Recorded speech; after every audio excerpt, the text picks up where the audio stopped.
വീഡിയോയിലേക്ക് വീണ്ടും സ്വാഗതം. അപ്പം ഇന്നത്തെ വീഡിയോ എന്ന് പറയുന്നത് എല്ലാവർക്കും ഒരു കുട്ടിക്കാലം കാണും. ആ കുട്ടിക്കാലം എന്നത് ഭയങ്കര സ്പെഷ്യലായിട്ടുള്ള ഒന്നായിരിക്കും അല്ലേ. അപ്പം നമ്മൾ ഇന്ന് എപ്പോഴും ആഗ്രഹിച്ചു പോകുന്നൊരു കാര്യമെന്ന് പറഞ്ഞു കഴിഞ്ഞാൽ നമുക്ക് നമ്മുടെ കുട്ടിക്കാലത്തിലോട്ട് ഇനി ഒരിക്കലും പോകാൻ പറ്റത്തില്ല. പക്ഷേ അതിലുള്ള കുറേ മനോഹരമായ മെമ്മറീസ് നമുക്ക് എന്തു പറയാനായിട്ട് ഇന്ന് ഭയങ്കര മനോഹരമായിട്ടുള്ള കുറച്ച് കാര്യങ്ങൾ തന്നെയായിരിക്കും. പക്ഷേ ഇന്നത്തെ ഉള്ള കുട്ടികൾക്ക് അറിയാത്ത ഒരു കാര്യം എന്ന് പറഞ്ഞു കഴിഞ്ഞാലും കുറച്ച് പേര് പറയുന്ന ഒരു കാര്യം എന്ന് തന്നെയാണ്, നിങ്ങൾക്ക് അറിയത്തില്ല ഇപ്പോഴത്തെ നിങ്ങൾക്ക് ടെൻഷനില്ലാത്തൊരു ലൈഫ്, അല്ലെങ്കിൽ ഇപ്പം വന്നുകൊണ്ടിരിക്കുന്ന ആ കുറേ സൗഭാഗ്യങ്ങൾ കാര്യങ്ങൾ ഏറ്റവും നല്ലതെന്ന് പറഞ്ഞു കഴിഞ്ഞാൽ ഫ്രണ്ട്സുമായിട്ട് എൻജോയ് ചെയ്ത്, ഞാൻ ഉദ്ദേശിക്കുന്നത് കളിച്ചും ചിരിച്ചും നടക്കുന്ന കുഞ്ഞുങ്ങളായിട്ടുള്ള ആ ഒരു ടൈമിലുള്ള ആ പീരീഡിനെ കുറിച്ചാണ്. അതിൻ്റെ ആ മനോഹരമായിട്ടുള്ള കാര്യങ്ങളൊന്നും ഇന്നത്തെ ഉള്ളവർക്ക് അറിയത്തില്ല എന്നതാണ്. അപ്പം എൻ്റെ കുട്ടിക്കാലത്ത് എനിക്ക് തോന്നുന്നു എന്തെങ്കിലുമൊക്കെ കാണിക്കുമ്പോഴത്തേക്ക് അമ്മയൊക്കെ പറയും, ഇപ്പം നിനക്ക് മനസ്സിലാവത്തില്ല ഇപ്പോഴത്തെ ആ ഒരു ഏജ് എന്താണെന്ന്, പിന്നീടേ മനസ്സിലാവും. പക്ഷെ അത് ഞാൻ ഇപ്പോഴായ കുറച്ചുകൂടി പ്രായവും പക്വതയൊക്കെ ആയപ്പോഴത്തേക്കുമാണ് നമുക്കത് കൂടുതലായിട്ട് മനസ്സിലാവാനായിട്ട് തുടങ്ങിയത് എന്ന് വേണം തന്നെ പറയാം. അപ്പം എൻ്റെ കുട്ടിക്കാലത്തെ ഏറ്റവും മനോഹരമായ കുറച്ച് കാര്യങ്ങളെന്ന് ഷെയർ ചെയ്യാനായിട്ടാണ് ഞാൻ വന്നിട്ടുള്ളത്. അതേപോലെ പോയിട്ടുള്ള കുറച്ച് ആൾക്കാർ കാണും. അപ്പം അവർക്കും അതേപോലെ കുറച്ച് ഓർമ്മകൾ ഓർക്കാനായിട്ട് പറ്റുന്ന ഒരു ഇതാണ്. ഓക്കെ, നമ്മൾ എണീക്കുന്നു, നമ്മുടെ കാര്യങ്ങൾ ചെയ്യുന്നു, എല്ലാം കഴിഞ്ഞായിട്ട് കിടക്കുമ്പോൾ നമ്മൾ എപ്പോഴെങ്കിലും നമുക്ക് വേണ്ടി ഒരു സ്പേസ് എല്ലാവരും മാറ്റി വയ്ക്കാനായിട്ട് ശ്രമിക്കണം. ഇതാണ് നമ്മുടെ കഴിഞ്ഞു പോയ നമ്മുടെ കുറേ നല്ല നല്ല ഓർമ്മകളുണ്ടായിരുന്നുള്ള കുറച്ച് കാര്യങ്ങളുണ്ട്. നമ്മൾ മോശമായിട്ടുള്ള കാര്യങ്ങളൊന്നുമല്ല ഞാൻ ഉദ്ദേശിക്കുന്നത്, നമ്മളെ വിഷമം തരുന്ന ഓരോ പാസ്റ്റ് കാര്യങ്ങളല്ല ഞാൻ ഉദ്ദേശിച്ചത്. നമ്മളൊക്കെ മനോഹരമായി ഇനി കിട്ടാത്ത നമ്മളെ കുറച്ച് കുട്ടിക്കാലത്തുള്ള നല്ല ഓർമ്മകളോ കാര്യങ്ങളോ അങ്ങനെയുള്ളവരുണ്ടെങ്കിൽ അങ്ങനെയുള്ള കാര്യങ്ങളൊക്കെയാണ് ഞാൻ ഇന്ന് നിങ്ങളൊക്കെ ഷെയർ ചെയ്യാൻ പോകുന്നത്. ഓക്കെ, അപ്പം എനിക്ക് എൻ്റെ ടൈമിലുണ്ടായിരുന്ന കുഞ്ഞു കുഞ്ഞു കാര്യങ്ങളൊക്കെ എന്ന് പറയുന്നത്, അപ്പം ഫസ്റ്റ് തുടങ്ങുന്നത് ഞാൻ പറഞ്ഞുതരാം.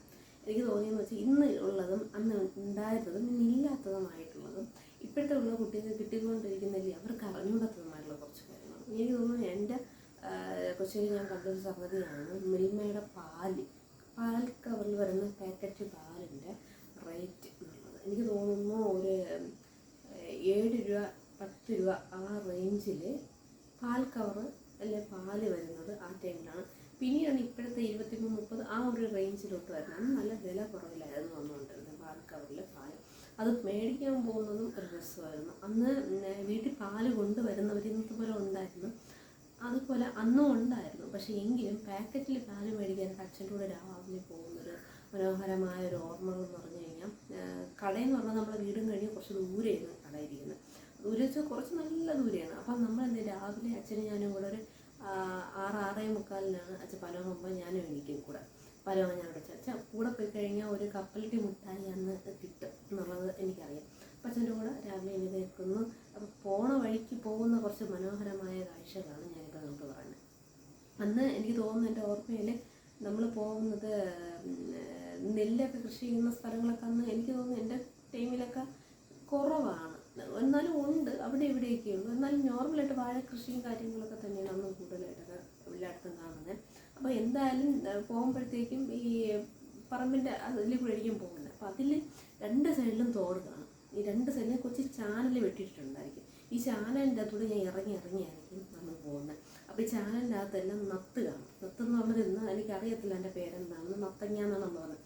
ഇതിനെ പിടിക്കും. ഇതിനെ പിടിച്ചിട്ട് അതുപോലെ തന്നെ കുഞ്ഞു മീനുണ്ട്. കുഞ്ഞു മീൻ എന്ന് പറഞ്ഞാൽ മാനത്തണ്ണിയായിരിക്കും. നമ്മൾ മാനത്തണ്ണിനെ പിടിച്ചിട്ട് ഇത് കൊണ്ടുപോകാനായിട്ട് കവർ എന്തായാലും കാണുന്നില്ല, അതിനെ വെള്ളവും നിറച്ച് നത്തിനെയും പിടിച്ചിട്ട് ഇതും പിടിച്ചിട്ടാണ് പോകുന്നത്. അതുപോലെ എനിക്ക് തോന്നുന്നു വയലിൻ്റെ അകത്ത് ഈ ചാനലിൻ്റെ അകത്തൊരു മുള്ളു പോലത്തെ ഒരു ചെടി. ഇപ്പോഴത്തെ നമ്മൾ ഓക്സിജൻ പ്ലാന്റൊക്കെ ഇപ്പോഴാണ് വന്നത്, അന്ന് അങ്ങനെയല്ല. ഒരു സൈസ് ഒരു മുള്ളിൻ്റെ ഷേപ്പ് പോലെ ഇരിക്കുന്ന ഒരു ചെടിക്ക് എൻ്റെ പേരറിയത്തില്ല. അപ്പോൾ ഇത് കാണും. അപ്പോൾ ഇതിനെയൊക്കെ പറിച്ച് ഇതിനകത്തിട്ട് പാല് വാങ്ങാനൊക്കെ പോയി പാലും വാങ്ങിച്ചൊരു കപ്പലിൻ്റെ മിഠായി മേടിച്ചിട്ടായിരിക്കും പിന്നെ പയ്യെ നടന്ന് വരുന്നത്. അപ്പം അന്ന് ഞാൻ നടന്നു പോയ ആ സ്ഥലം ഇന്ന് ഫുള്ള് വീടുകളായി മാറിയിട്ടുണ്ട്. അത് ഇന്നും എനിക്ക് കാണാൻ ഭയങ്കര സങ്കടമായിട്ടുള്ളൊരു കാര്യമാണ്. ആ ചാനലിൻ്റെ അവിടെ ഒന്നുമില്ല, ഫുൾ റോഡായി ടാറിട്ട് പോകുന്നൊരു ഏരിയ ആയിട്ട് മാറിയിട്ടുണ്ട്. പിന്നെ ഈ ചാനലും ഇത് കഴിഞ്ഞിട്ട് പിന്നെ ഇത്രയേ ഉള്ളൊരു ചെറിയ ഒരാൾക്ക് നടന്നു പോകേണ്ട ഒരു കുഞ്ഞു വഴിയാണ് ആ വഴി ചെന്ന് പോകുന്ന ഒരു അയ്യപ്പ ക്ഷേത്രത്തിൻ്റെ അവിടെയാണ്. അപ്പോൾ അത് അയ്യപ്പ പോലും എത്തുന്നതിന് മുമ്പായിട്ട് വലിയൊരു കുളവും കാര്യങ്ങളും എല്ലാം ഉണ്ട്. അറ്റത്തും കൂടി നമ്മൾ പോകുന്നത്. അന്ന് വഴിയില്ല. പക്ഷേ ഇന്ന് വഴി വന്നു, കുളത്തിൻ്റെ അവിടെയൊക്കെ മാറി, ക്ഷേത്രത്തിൻ്റെ ഇതൊക്കെ മാറി, മൊത്തത്തിൽ അവിടെ ഒരു മാറ്റമൊക്കെ സംഭവിച്ചു. പക്ഷെ അത് കാണുമ്പം സത്യം പറഞ്ഞാൽ ഭയങ്കര വിഷമമാണ് തോന്നുന്നത്. അയ്യോ, ഇനി അന്നത്തെ കാലത്തൂടെ ഇനി പോകില്ല, ആ റോഡൊക്കെ ഒന്നും കൂടി പഴയ. പക്ഷെ അന്ന് ഫോട്ടോ ഒന്നും എടുക്കാനായിട്ടൊന്നും എനിക്ക് തോന്നുന്നത് ക്യാമറയൊന്നും ഒന്ന് വലിയ ഇതായിട്ടില്ല. എനിക്കൊന്ന് മൊബൈൽ തന്നെ ഫസ്റ്റ് വന്നത് എൻ്റെ ടൈമിലുള്ള വീടാണ് ഞാൻ പറഞ്ഞത്. എനിക്കൊന്നും BSNLൻ്റെ ഒരു വെയിറ്റ് കൂടിയ ഒരു ഫോൺ, അത് എടുത്തിട്ട് പോക്കറ്റ് ഇട്ട് കഴിഞ്ഞാൽ പോക്കറ്റോടുകൂടി കിട്ടും. അങ്ങനത്തെ ഒരു ഫോണാണ്. അതിന് മേലൊരു ഏരിയയിലും കാണും. ഇതാണ് ഫസ്റ്റ് ടൈമിൽ എൻ്റെ പീരീഡിൽ എനിക്ക് ഓർമ്മയുള്ളപ്പോൾ വന്നത്. പിന്നെ തോന്നുന്നത് ഏതോ ഇതിൻ്റെ തന്നെ ലാൻഡ് ഫോണും വന്നിട്ടുണ്ടെന്ന് തോന്നുന്നു. ഇതാണ് ഫസ്റ്റ് വന്ന ഒരു ഓർമ്മയുള്ളത്. പിന്നെ റിലയൻസിലോട്ട് പോകുന്നു, പിന്നെ മോട്ടറോള ആണെന്ന് തോന്നുന്നു. പിന്നീട് അങ്ങോട്ട് പറഞ്ഞ മൊബൈൽ ഫോൺസ് ഇല്ല. അതുവരെയുള്ള കാലഘട്ടം വെച്ചാൽ സൂപ്പറായിട്ടുള്ള എൻ്റെ എക്സ്പീരിയൻസുള്ള കാലഘട്ടത്തിലുള്ള ഓർമ്മകളാണ് ഞാൻ പറയുന്നത്. അപ്പോൾ നിങ്ങൾക്കും കാണും ഇതേപോലത്തെ നിങ്ങളും ഒന്ന് ഓർമ്മിക്കാനായിട്ട് ശ്രമിച്ചു നോക്കാം. അല്ലെങ്കിൽ വീട്ടിലുള്ള കുട്ടികൾക്കൊന്ന് ഷെയർ ചെയ്യാൻ ശ്രമിച്ചു നോക്കാം. ഓക്കെ, അതുകൊണ്ടിട്ടാണ് ഞാൻ പറയുന്നത്. ഇതാണ് രാവിലത്തെ പാല് വാങ്ങാൻ പോകുന്ന കാഴ്ച. ഇത് കഴിഞ്ഞിട്ട് നേരെ വീട്ടിലോട്ട് വരുന്നു. പിന്നെ നമ്മൾക്കുള്ള ആകെ എന്ന് വെച്ച് കഴിഞ്ഞാൽ സൺഡേ ഒരു ദിവസം നമ്മൾക്ക് ചിക്കൻ വാങ്ങിക്കുന്നത്. അന്നത്തെ ഇത് എല്ലാ ദിവസവും ചിക്കൻ വാങ്ങിക്കുന്നു. പക്ഷേ ആ ചിക്കൻ വാങ്ങിക്കാൻ പോകുമ്പോൾ ഒരു രസമാണ് വെച്ചാൽ അടുത്തൊരു കോഴി ഫാം ഉണ്ട്, അവിടെ പോയാണ് ചിക്കൻ വാങ്ങിക്കുന്നത്. ഞായറാഴ്ച ഓറും പോയി ഒരു ചിക്കൻ വരും. അത് ചിക്കൻ ഒരു കറുത്ത കവറിൽ രാവിലെ ഉറപ്പുണ്ടിരിക്കുമ്പോൾ കറുത്ത കവർ അടുക്കളയിൽ കണ്ടി നിറച്ചിട്ടുണ്ട് വീട്ടിൽ. അങ്ങനത്തെ ഒരു മനോഹരമായിട്ടുള്ള ഒരു കാലഘട്ടം ഒരു എൻ്റെ ഒരു ഇതുള്ളതാണ്. അപ്പം പിന്നെ വാങ്ങുന്നത് ദീപാവലിക്കായിരിക്കും. പൊതുവെ ഞായറാഴ്ച വാങ്ങുമില്ലെങ്കിൽ ദീപാവലിക്കുന്ന കുറച്ച് രാവിലെ എണ്ണയൊക്കെ തേപ്പിച്ച് അമ്മ അങ്ങനെ നിർത്തും. പടക്കം തലയ്ക്കുന്ന ദിവസം പൊട്ടിക്ക് മാക്സിമം ഉള്ളത് എല്ലാവരും വീട്ടിലും തീർന്നാലും നമ്മൾ പൊതുവെ ഞാൻ എൻ്റെ ചേച്ചിയൊക്കെ പിരിക്കി വെച്ചിരിക്കും, വിളക്ക് പൊട്ടിക്കുക, അങ്ങനത്തെയൊക്കെ ഒരു മനോഹരമായ കാര്യങ്ങളൊക്കെയായിരുന്നു. പിന്നെ വീട്ടിലോട്ട് വരികയാണെങ്കിൽ നമുക്ക് കറണ്ട് ഇല്ലായിരുന്നു. നമുക്ക് കറണ്ട് കണക്ഷൻ കിട്ടാൻ കുറച്ച് ലേറ്റാണ്. വെച്ചാൽ നമ്മളെ വീട്ടിൽ വെച്ച് കുഞ്ഞൊരു തേരിയിലായതുകൊണ്ട് പോസ്റ്റ് ഒന്ന് വലിക്കാനായിട്ട് ഇച്ചിരി പാടാണ്. നമ്മുടെ വീട്ടിൽ കറണ്ടില്ല. അപ്പം നമ്മൾ അടുത്തൊരു വീട്ടിൽ അതിനെടുത്ത് കുറച്ച് നാളത്തേക്ക് അങ്ങനെ യൂസ് ചെയ്തൊക്കെയാണ് നമ്മൾ കുറച്ച് നാൾ വരെ അഡ്ജസ്റ്റ് അങ്ങനെ പൊക്കൂടാന്നൊക്കെ ഒരു റൂളൊക്കെ വന്നു. പക്ഷേ പിന്നെ അതും കട്ട് ചെയ്തു. പിന്നെ നമുക്ക് കൂടുതൽ വൈകുന്നേരം ആകുമ്പോഴത്തേക്കും ചിമ്മിനികളൊക്കെ തന്നെയായിരുന്നു ഉണ്ടായിരുന്നത്. എൻ്റെ കേസാണ് ഞാൻ പറഞ്ഞത്. എൻ്റെ കേസിലാണ് എനിക്ക് തോന്നുന്നു ചിമ്മിനി വിളക്കിന് മരുന്നിൻ്റെ ബോട്ടിലിനകത്ത് മണ്ടേ അമ്മ ഹോളിട്ടകത്ത് തിരിയിട്ട് കത്തിച്ച് നമുക്ക് ഓരോ മുറിയിൽ ഓരോന്നാണ്. പിന്നെ ഫ്രണ്ടിലൊരു തൂക്കോളൊക്കെ സന്ധ്യ ആകുമ്പോഴത്തേക്കും കത്തിക്കുമ്പോൾ അതൊരു വെട്ടം കിട്ടും. അപ്പോൾ നമ്മളെ വീട്ടിൽ 2-3 വീട്ടിലൊക്കെ ഇതില്ല. പക്ഷെ അതൊരു ഏറ്റവും നല്ല കാര്യമായിരുന്നു. എന്ന് വെച്ചാൽ നമുക്ക് എന്നും വൈകുന്നേരം ഇരുട്ടാണ്, ഇരുട്ടത്ത് പക്ഷേ ഒരു പേടിയും ഇല്ല. പക്ഷെ ഇന്ന് നമുക്കൊരു മുറിക്കത്ത് ലൈറ്റ് ഇല്ലെങ്കിൽ എനിക്ക് പോകാനായിട്ട് നല്ല പേടിയാണ്. പക്ഷെ അന്ന് എല്ലാ റൂമിലും ഞാൻ കയറിപ്പോവും, മുറ്റത്തോട്ട് ഇറങ്ങും. പാമ്പൊക്കെ ഉള്ളൊരു ഏരിയയിലാണ് നമ്മളെ വീട്. പാമ്പൊക്കെ സുഖമായിട്ട് പോകണതാണ്. പക്ഷെ നമ്മളൊന്നും അത് ഉപദ്രവിക്കുകയൊന്നും വന്നിട്ടില്ലായിരുന്നു എൻ്റെ ആ വീട്ടിലുള്ള ടൈമിലൊന്നും. അപ്പം പിന്നെ അതുപോലെ തന്നെ ഈ ചേച്ചി ഞാനും കൂടെ ഇതിലിങ്ങനെ കളിക്കുന്നൊരു രീതി ഉണ്ടായിരുന്നു. അപ്പോൾ കത്തിച്ച് വെച്ചിരിക്കും, ഇങ്ങനെ കളിക്കുന്നൊരു രീതി.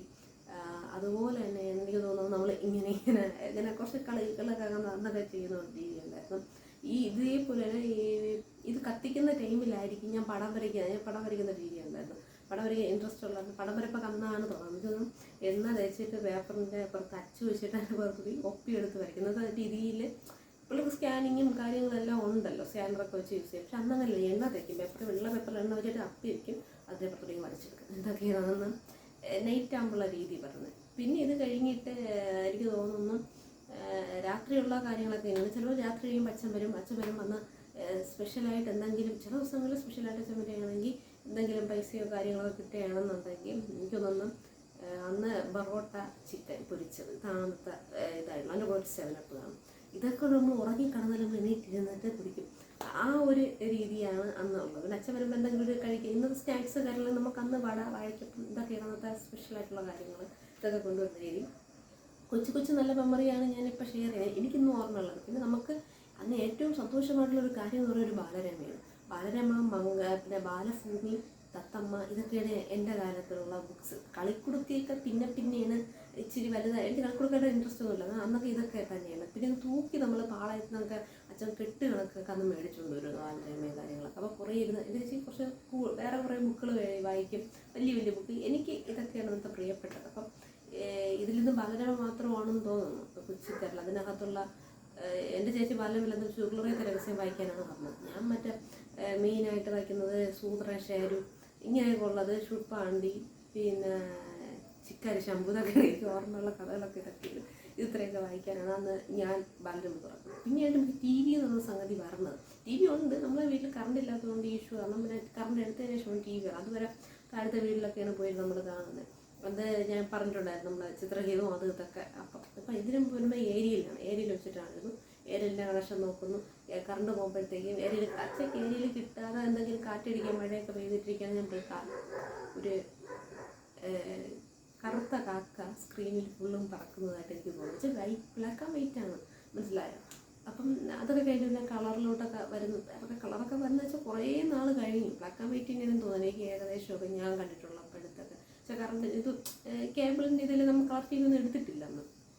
പിന്നെയാണ് ഒനീഡയുടെ ഒരു കളർ ടി വി ഒക്കെ എടുക്കുന്നതായിട്ടൊക്കെ ഓർമ്മ വരുന്നത്. പിന്നെ എൻ്റെ ഓർമ്മയിൽ നല്ലൊരു മനോഹരമായിട്ടുള്ളൊരു ഓർമ്മയെന്ന് പറഞ്ഞാൽ നമ്മൾ വീട്ടിൽ ഇച്ചിരി മുകളിലായിട്ടൊരു ക്ഷേത്രമുണ്ട്, ഭദ്രകാളി ക്ഷേത്രമാണ്. അപ്പോൾ ഈ ക്ഷേത്രത്തിൽ ഉത്സവമാകുമ്പോഴത്തേക്കും എൻ്റെ പൊന്നു നമ്മൾ കാണാൻ പോകുന്നൊരു രസമുള്ളൊരു കാഴ്ചയായിരുന്നു. എന്നുവെച്ചാൽ അവിടുത്തെ ഒരു ഇന്നത്തെ മറ്റേ ബോക്സ് സെറ്റപ്പല്ല, കോളാമ്പി വയ്ക്കുന്നതാണ്. ഒരു കേൾപ്പൊരു കോളാമ്പി പോലെ ഇരിക്കും. അപ്പോൾ ഇത് ഇവിടെ കെട്ടി വയ്ക്കുമ്പോൾ ഇത് നമ്മളെ വീണ്ടും ഈ ഉത്സവ സമയത്ത് ഭയങ്കര സന്തോഷം. ഈ പാട്ട് രാത്രി കേൾക്കുക, പിന്നെ അവിടെ നടക്കുന്ന നാടകങ്ങൾ കേൾക്കുന്ന ഒരു രീതിയുണ്ട്.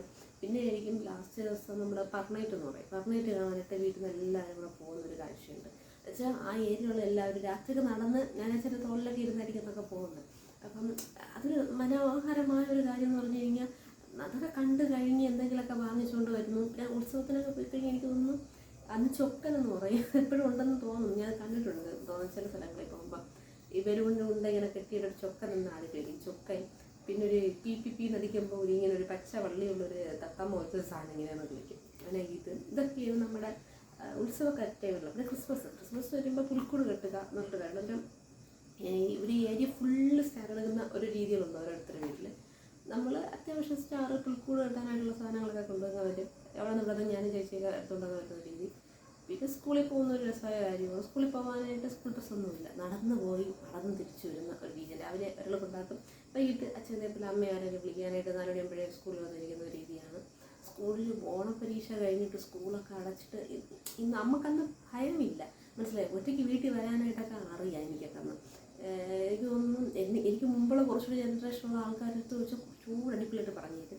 ഇതിപ്പോൾ എൻ്റെ ടൈമിലുള്ള കാര്യം മാത്രമല്ല, അത് സ്കൂളിൽ വിട്ട് കഴിഞ്ഞിട്ട് നമ്മൾ അലന്ന് തിരിഞ്ഞ് വരുന്നൊരു സീനുണ്ട് ഇപ്പോഴും. എന്നുവെച്ചാൽ കുട്ടിക്കാല സമയത്ത് അന്ന് ബാഗിലൊന്നുമല്ല, പരീക്ഷ സമയത്ത് കൊണ്ടുവന്ന് വെച്ചാൽ രാമചന്ദ്രൻ്റെ വലിയ കവറുണ്ട്. ആ കവറിനകത്തൊരു പരീക്ഷാ ബോർഡ് എടുത്ത് പൊക്കാൻ വയ്യ, തറയിൽ കിടന്ന് കവറിൽ കിടന്ന് അടിച്ചടിച്ച് വന്ന ഒരു രംഗമുണ്ട്.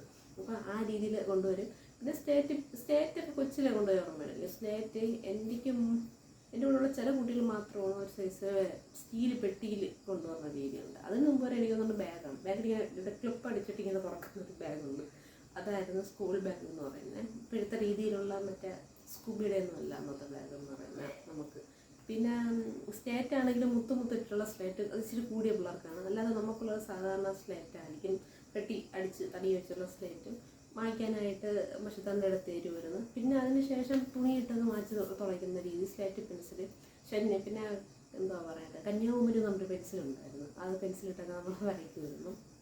ഇതൊക്കെയാണ് അന്നത്തെ ഒരു അടിപൊളി കാര്യമാണ്. പിന്നെ എൻ്റെ ചേച്ചിക്ക് നിറയ്ക്കുന്ന ഒരു പേനയൊക്കെയാണ്, ഇങ്ങനെ നിറച്ച് റീഫിലതിനകത്ത് കയറ്റി അതിൽ എഴുതാനായിട്ട് ഭയങ്കര പുതിയായ രംഗമുണ്ടായിരുന്നു. പിന്നെയൊക്കെ ഇപ്പം മഷി പേനയൊന്നുമില്ല, ഇപ്പം സ്ഥലം അത് ഇത് ഏതെങ്കിലുമൊക്കെ ഇട്ട് ജെൽ പെൻ ഇറങ്ങി. പക്ഷേ ഇതൊക്കെ അന്നത്തെ ഒരു മനോഹരമായിട്ടുള്ള കുറച്ച് മെമ്മറീസ് തന്നെയായിരുന്നു ഇതൊക്കെ. ഇതിപ്പോൾ 100 കാര്യങ്ങളുണ്ട്. നമ്മൾ അന്ന് സോപ്പിൻ്റെ കവർ വെച്ചിട്ട് കുറച്ച് ചിത്രശലഭം ബട്ടർഫ്ലൈ ഒക്കെ ഉണ്ടാക്കി വീട്ടിൽ അലങ്കാരങ്ങളൊക്കെ ചെയ്ത് വയ്ക്കുന്ന രീതി. അപ്പം ഇതേപോലെ എടുത്തെടുത്ത് പറയാമെന്ന് വെച്ചാൽ പിന്നെ ഡ്രസ്സ് വാങ്ങിക്കാൻ പോകുന്നതൊക്കെ ഉണ്ട്. നമ്മൾ ഡ്രസ്സ് വാങ്ങിക്കാൻ പോകുന്നത് നമുക്ക് ഇഷ്ടമുള്ള സ്ഥലത്ത് പോയി നമ്മൾ മേടിക്കുന്നത്. അവിടെ പോകുന്നത് ഇവിടെ പോകുന്ന സ്റ്റുഡിയോയിൽ പോകണം, മാക്സിൽ പോകണം, അങ്ങനെയൊന്നുമില്ല. നമുക്ക് അന്ന് ഒരേ ഒരു തുണി കടയായിരിക്കും മാക്സിമം ഉള്ളത്. ചിലപ്പം 2-3 കടകൾ കാണും. പോകുന്നൊരു ആഘോഷമായിട്ട് പോകുന്നു, തുണിയെടുക്കുന്നു. പിന്നെ ഓണം ആകുമ്പോഴത്തേക്കും മഞ്ഞക്കൊടി എന്നുള്ള സാധനമുണ്ട്, അത് കഴുത്തിലൊക്കെ ഇട്ട് 2-3 കൂട്ടുകാരായിട്ടവിടെ ചേർത്ത് നിന്ന് വളയൊക്കെ നടത്തി പറിച്ച് വളയൊക്കെ ഇട്ടുന്നു, ചെന്ന് നിൽക്കുന്നു. ഇതൊക്കെയാണ് അന്നത്തെ കൂട്ടുകാരുടെ മുമ്പിൽ ചെന്ന് കാണിച്ചു കൊടുക്കും. ഓരോ ദിവസം ഓരോ പക്ഷേ 1 ഓണത്തിൻ്റെ കളർ കളർ, 2 ഓണത്തിന് 2ാമത് ഒരു ഡ്രസ്സ് ഒരു കളറും. പിന്നെ ഊഞ്ഞാലാടി തകർക്കുന്നു. നമ്മൾ ഊഞ്ഞാലടക്കം പറഞ്ഞാൽ മസ്റ്റാണ്. സ്കൂൾ അടയ്ക്കുന്നതിന് അന്ന് ഊഞ്ഞാൽ വീട്ടിൽ ഇട്ടിരിക്കും. പിന്നെ അത്തോടുക എന്നുള്ളൊരു കലാപരിപാടിയുണ്ട്. പിന്നെ അടുത്ത അവിടെ എവിടെയെങ്കിലും വല്ല ഇന്നത്തെ പോലെ ഓണപരിപാടികളെ പോലെയല്ല, നമ്മൾ വീടുകൾ തന്നെ ഇതാക്കിയിട്ട് അവരെ കുറച്ച് ഏരിയ തിരിച്ച് കയറ്റം അങ്ങനെയൊക്കെയുള്ള കുറച്ച് പരിപാടികളൊക്കെ ആയിട്ടാണ് നടക്കുന്നത്. ആ ടൈമിലുള്ള ഒരു ആഘോഷങ്ങളിൽ മെയിൻ തന്നെയായിരുന്നു എന്ന് പറയണം ഓണവും കാര്യങ്ങളൊക്കെ. പിന്നെ സ്കൂൾ അവധിക്കൊക്കെ വീട്ടിൽ തന്നെ ചുമ്മാ കളിക്കാനായിട്ട് എന്തൊക്കെ വെച്ച് കളിച്ചിട്ടുണ്ടെങ്കിൽ നമ്മൾ കളിക്കുന്നതെന്ന് വെച്ച് കഴിഞ്ഞാൽ എനിക്ക് തോന്നുന്നു ഇന്നത്തെ പിള്ളേർക്ക് ഒന്നും അറിയത്തില്ല. നമ്മൾ മണ്ണിൻ്റെ അകത്ത് തന്നെ നമ്മൾ മണ്ണപ്പം എന്നൊക്കെ എല്ലാവരും ഇന്ന് പറയുന്നത്, പക്ഷെ നമ്മൾ മണ്ണപ്പം എന്ന് എനിക്ക് ഓർമ്മയില്ല. ഞാനൊക്കെ കളിക്കുന്നത് വെച്ചാൽ നന്നായിട്ട് ചെളി കുഴച്ചിട്ട് നമ്മൾ വട്ടയിലേക്കകത്ത് മടക്കി എടുത്ത് വെച്ചിട്ട് ഇലയപ്പം ഉണ്ടാക്കി കളിക്കും. ത്രാസും കടകൾ കളിക്കുന്നു. എണ്ണയ്ക്ക് വേണ്ടിയിട്ട് മറ്റേ താളി ഇല ഇടിച്ച് പിഴിഞ്ഞിട്ട് എണ്ണ വെച്ച് കളിക്കുന്ന കളി. അപ്പോൾ ഇങ്ങനത്തെ ഇതൊക്കെ പിള്ളേർക്കൊന്നും അറിഞ്ഞുകൂടി ഇതൊക്കെ എന്താണെന്നുള്ളത് തോന്നുന്നത്. ഞാൻ സ്കൂളിലൊക്കെ ഷെയർ ചെയ്യും പിള്ളേരുമായിട്ട് കയറുന്നത്, ഇതൊക്കെ എന്ന് എൻ്റെ ടൈമിലുള്ളത്. അപ്പോൾ നിങ്ങൾ അമ്മയുടെ ടൈമിലൊക്കെ കുറച്ച് അടിപൊളിയായിരിക്കും പിള്ളേരെ ചെന്ന് ചോദിച്ചു നോക്കും. ഇങ്ങനെയൊക്കെ നമ്മൾ പറയും. വെച്ചാൽ എൻ്റെ വീടിന് മുമ്പുള്ളൊരു കാര്യങ്ങൾ എൻ്റെ അച്ഛൻ്റെ സമയത്തുണ്ടാകുന്ന കളികളൊക്കെ കേൾക്കുമ്പോൾ എനിക്ക് അത്ഭുതം തോന്നും. എനിക്ക് തോന്നിയിട്ടുള്ളത് ജോക്കർ മുട്ടായി എന്ന് പറയുന്ന മുട്ടായിട്ടുണ്ട്, ഒരു വൈലറ്റ് കളറുള്ളത്. അത് ഭയങ്കര ഒരു പേപ്പറിൽ പൊതിഞ്ഞ് വരും. പിന്നെ ഒരു ഈച്ച മുട്ടായി മുട്ടായിട്ടുണ്ട്. അപ്പം ഇങ്ങനെയൊക്കെയുള്ള കുറേ മെമ്മറീസ് ഉണ്ട്, കുട്ടിക്കാല മെമ്മറീസ്. ദയവ് ചെയ്ത് നിങ്ങളെ കുട്ടികൾക്കോ പാരൻസിനൊക്കെ ഉണ്ടെങ്കിൽ അങ്ങോട്ടും ഇങ്ങോട്ടും ഷെയർ ചെയ്യുക, പിള്ളേർക്ക് പറഞ്ഞു കൊടുക്കുക. ഇതൊക്കെ അവർക്ക് ഒരു ടർഫ് എടുക്കുന്നു, അവിടെ പോയി കളിക്കുന്നു. വീട്ടിലാണെങ്കിൽ വെളിയിറങ്ങേണ്ട, ഫ്ലാറ്റിലാണെങ്കിൽ അവിടെ നിന്ന് കളിച്ചാൽ മതി, വെളിയോട്ട് പോകണ്ട. അല്ലെങ്കിൽ വീഡിയോ ഗെയിം യൂട്യൂബിൽ ഇഷ്ടമുള്ളത് എടുക്കാൻ നിങ്ങൾക്ക് നെറ്റുമുണ്ട്. ഇപ്പം ഇതിൻ്റെ ലോകമൊന്നും അല്ലെന്നും സത്യം പറഞ്ഞാൽ ഇന്ന് മണ്ണിലിറങ്ങി കഴിച്ച് കഴിഞ്ഞാൽ ഡിസീസ് വരുന്ന ശരിയായിരിക്കാം. പക്ഷേ കുറേയൊക്കെ നമ്മൾ മണ്ണിലൂടെ തന്നെ ഇറങ്ങണം. പിന്നെ നമ്മൾ പണ്ടത്തെ കാര്യങ്ങളെല്ലാം കുട്ടികൾക്ക് പറഞ്ഞു കൊടുക്കണം. ഇതൊക്കെ നമുക്കിന്ന് ഇല്ലാത്തതാണ്. ഇങ്ങനെയുള്ള കുറേ കാര്യങ്ങളൊക്കെ മാക്സിമം ഷെയർ ചെയ്യാൻ പറ്റുന്നുണ്ടെങ്കിൽ ഷെയർ ചെയ്യാൻ ശ്രമിക്കുക. പിന്നെ ഇപ്പോൾ കുറച്ച് കാര്യങ്ങളൊക്കെ കടത്തി വീട്ടിൽ കാണാം.